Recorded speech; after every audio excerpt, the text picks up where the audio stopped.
Saat di Athena, Paulus menemukan banyak orang yang menyembah dewa-dewa di sana. Bahkan di antara patung dewa-dewa itu, Paulus menjumpai sebuah mezbah untuk dewa atau Allah yang tidak dikenal. Lalu bagaimana bentuk toleransi Paulus terhadap orang Athena yang berbeda keyakinan dengannya itu? Saksikan fakta Alkitab berikut ini. Athena adalah salah satu kota yang disebut dalam Perjanjian Baru. Athena menjadi satu dari 3 kota pendidikan yang paling terkenal di zamannya selain Tarsus dan Alexandria.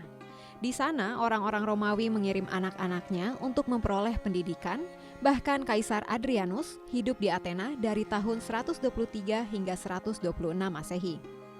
Tidak heran jika Athena dikenal dengan kota ilmu pengetahuan, kesenian, dan pusat filsafat. Kisah Para Rasul 17 ayat 18a. Philo dari Alexandria yang adalah seorang filsuf keturunan Yahudi mengatakan bahwa orang Athena adalah orang yang paling tajam otaknya dari antara orang Yunani. Di luar gelar kota intelektual, Athena juga terkenal dengan berhala, kuil, patung, dewa-dewa, dan tugu-tugunya. Kisah Para Rasul 17 ayat 16. Kisah Para Rasul 17 menuliskan riwayat pelayanan Rasul Paulus di Athena. Hal pertama yang dilakukan Paulus ketika tiba di Athena adalah mengamati dan mempelajari keadaan kota itu. Dalam pengamatannya, Paulus mendapati begitu banyak penyembahan berhala di sana yang membuat hatinya sedih. Kisah Para Rasul 17 ayat 16. Dalam kesedihannya, Paulus memilih untuk mengungkapkan isi hatinya dengan bertukar pendapat sekaligus menyampaikan Injil. Dialog dengan orang Yahudi dilakukan Paulus di tempat ibadah, sementara dengan orang Yunani dilakukannya di pasar. Kedua tempat ini begitu strategis untuk berdialog.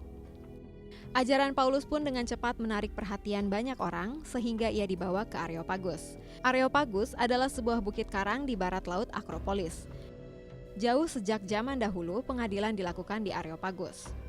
Dalam pengamatan Paulus terhadap orang-orang yang berkumpul di sana, Paulus sadar bahwa orang Athena memiliki keterbukaan terhadap berbagai ajaran. Kisah Para Rasul 17 ayat 21. Sikap ini tidak lepas dari posisi Athena sebagai kota pengetahuan. Saat menyampaikan pendapat di Areopagus, Paulus menyebut penduduk Athena sebagai orang-orang yang sangat beribadah kepada dewa-dewa. Kisah Para Rasul 17 ayat 22. Kata ini bisa bermakna positif atau religius. Salah satu bukti kualitas religius mereka adalah keberadaan mezbah yang diperuntukkan bagi Allah yang tidak dikenal. Apa yang disembah orang Athena tanpa mengenal, itulah yang ingin dikenalkan Paulus.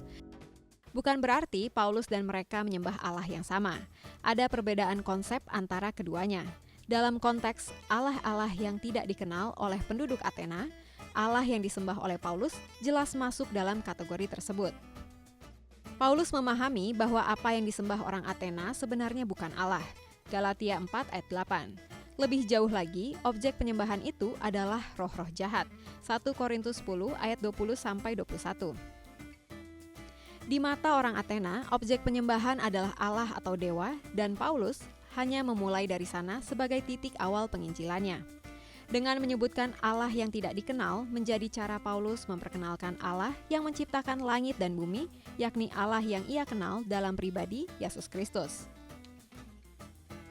Allah pun mengurapi pemberitaan Injil yang Paulus lakukan di Athena. Hasilnya, banyak dari mereka yang percaya, salah satunya adalah seorang anggota majelis Areopagus. Kisah Para Rasul 17 ayat 34. Dari kisah Paulus di Athena, dapat kita lihat bahwa Paulus tidak gegabah dalam menyampaikan kabar baik. Tidak ada penghakiman Paulus terhadap suatu kelompok yang memiliki keyakinan berbeda dengannya, melainkan mengedepankan toleransi dalam pemberitaan Injil. Demikian jawaban dari Fakta Alkitab hari ini. Beri pendapatmu juga bagaimana kita membangun toleransi dengan mereka yang berbeda dengan kita ya. Sampai ketemu di Fakta Alkitab berikutnya. God bless you!